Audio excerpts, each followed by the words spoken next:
Welcome to The Explainer. Today, we're diving into a really cool story from Vietnam that totally rethinks how we learn, using building blocks that are already out there and free for everyone. All right, let's just jump right in with a big question, right? What if the most powerful, most engaging tools for tomorrow's classroom didn't cost a single penny?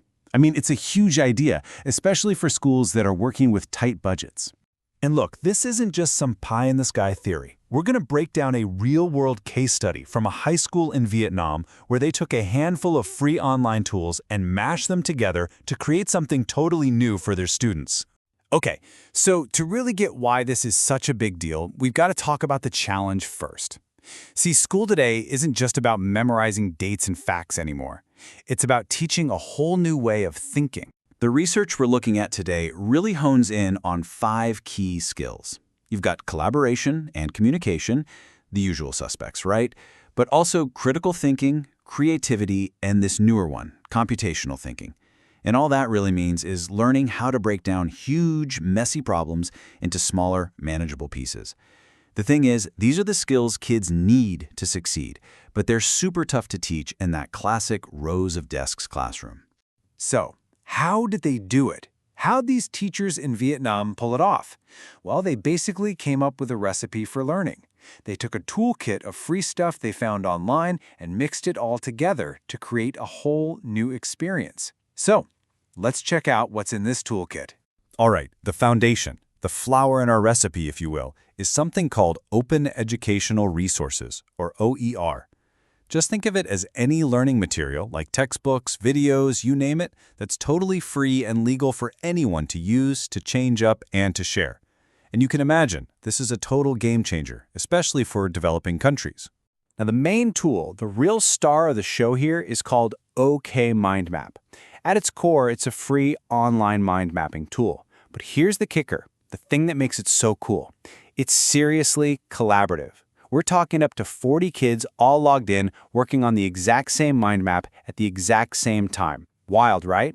So, using this one tool, teachers create 2 main things. First up is the WebQuest. That's basically the assignment, right? It's a big central mind map that points students where they need to go. Then the second thing is the student's Big Book. This is their own personal mind map, kind of like a digital scrapbook or portfolio where they dump all their notes, ideas, everything they find. And then for the finale, the big presentation. Instead of, a boring old essay, the students use Scratch. You might have heard of it. It's that super simple, totally free programming tool from MIT. They use it to build little interactive stories or even games to show what they've learned. It just makes the whole final project thing way more active. And honestly, a lot more fun. Okay, let's tie this all together. The whole workflow is actually super simple, but really powerful.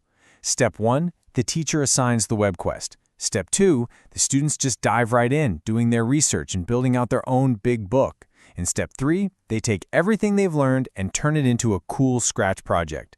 It's this beautiful, creative cycle, and remember, it's all built on tools that don't cost a dime. So that's the theory. But how did it actually work in a real classroom? Well, the researchers put it to the test. For 3 whole months, with 140 10th graders in Vietnam.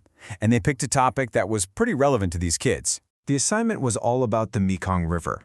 The kids had to research all the big issues facing the river. We're talking climate change, pollution, all of it. And then they had to present what they found and what they were concerned about.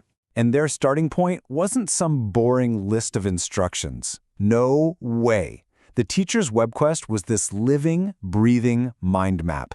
It had branches shooting off with links to articles, videos embedded right in there, and specific tasks to do, all laid out visually. And from there, each student started growing their own big book. It really became their personal home base for knowledge, right? A big, sprawling map of everything they found. Notes, pictures, links, all the raw material for their final project. So, the big question, did it actually work? After 3 months, the researchers crunched the numbers and looked at the results. Let's see what they found. The results were, well, they were really promising, but it wasn't a perfect fairy tale. On the plus side, every single student, 100% of them, learned how to use both OK Mind Map and Scratch. That's huge. And they were super motivated. Teachers definitely saw a big bump in creativity. Now, on the flip side, some of the kids who weren't as comfortable with computers, they struggled a bit at the start. And, as you'd probably guess, some kids got distracted by games and chat. It happens. But honestly, the most powerful stuff comes from the students themselves. One student called their big book a house of knowledge, and they said it wasn't just for school stuff, but for sharing useful things from their own life. I mean, that's real ownership right there. And then there's this one. It's even more amazing. Another student said the whole project helped their creativity fly away. Just think about that. How often does a regular homework assignment make you feel like that? It's a total shift from just passively taking in information to, actually creating something with joy. Okay, so let's pull back for a second. What's the big takeaway here? I mean, what can a small study in Vietnam really tell us about the future of education for everyone? So, here's the bottom line. A few key things really jump out. First, yes, free tools can absolutely create amazing, modern learning environments. Second, this model, it works, it's simple, and anyone can copy it. That makes it a massive opportunity, especially for developing countries. And maybe the biggest point of all, it hits all those crucial 21st century skills we mentioned at the beginning. Collaboration, creativity, the whole shebang. And that really brings us to the final thought. The researchers themselves said that this model makes learning more creative and happier for the young generation. So let's end with this question. If the tools to build classrooms that are happier and more creative are already out there and they're totally free, what's stopping us? What does that future really look like to you? Something to think about. Thanks for joining me.